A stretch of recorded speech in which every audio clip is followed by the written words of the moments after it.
Conflit au Moyen-Orient, Israël attaque plusieurs installations nucléaires en Iran. Dans un tournant dramatique du conflit latent qui oppose depuis des années Israël et l'Iran, l'État hébreu a mené dans la nuit du jeudi 12 au vendredi 13 juin 2025 une opération militaire de grande envergure sur le sol iranien. Cette offensive, décrite comme ciblée et stratégique, a provoqué plusieurs explosions dans la capitale Téhéran, notamment aux abords des sites considérés comme sensibles à la fois militaires et nucléaires. Selon les autorités israéliennes, les frappes avaient pour objectif de neutraliser des installations contribuant au programme nucléaire iranien, considéré par Tel Aviv comme une menace existentielle. Le premier ministre israélien Benjamin Netanyahou s'est félicité d'une première frappe très réussie. Écoutons Benjamin Netanyahou. Nous sommes après une première frappe très réussie. Nous avons touché le haut commandement. Nous avons touché les principaux scientifiques impliqués dans le développement de la bombe atomique. Nous avons touché les installations nucléaires, nous accumulons les succès. Mais je sais aussi, et vous savez, qu'il n'y a pas de guerre gratuite. C'est pourquoi je vous demande à nouveau de respecter strictement les instructions du commandement du front intérieur. Il est très probable que vous devrez rester dans des zones protégées pendant une période beaucoup plus longue que celle à laquelle nous avons été habitués jusqu'à présent.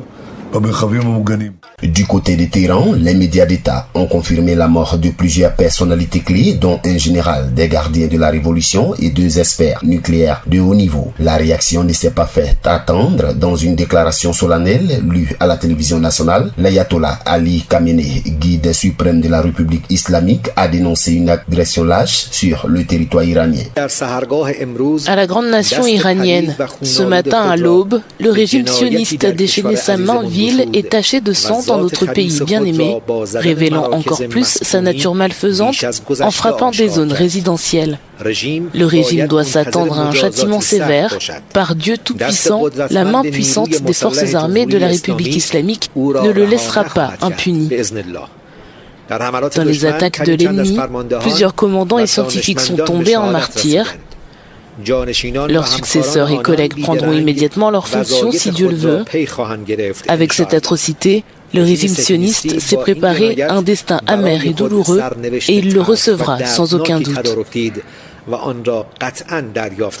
Cette escalade militaire marque un basculement historique, ce qui révélerait une guerre de l'ombre faite de cyberattaques, de sabotage, de l'opération clandestine prend désormais les contours d'un conflit armé ouvert. Les analystes redoutent un engrenage régional alors que les tensions n'ont jamais été aussi vives autour du programme nucléaire iranien. Israël, qui estime menacé par l'avancée de Téhéran dans ce programme, semble avoir franchi un seuil critique. Le risque d'un embrasement au Moyen-Orient inquiète la communauté internationale qui appelle à la retenue, mais la dynamique actuelle, alimentée par des représailles annoncées et une polarisation exacerbée, laisse présager une période d'instabilité aiguë. APRA, Agence Presse, Radio et Audio.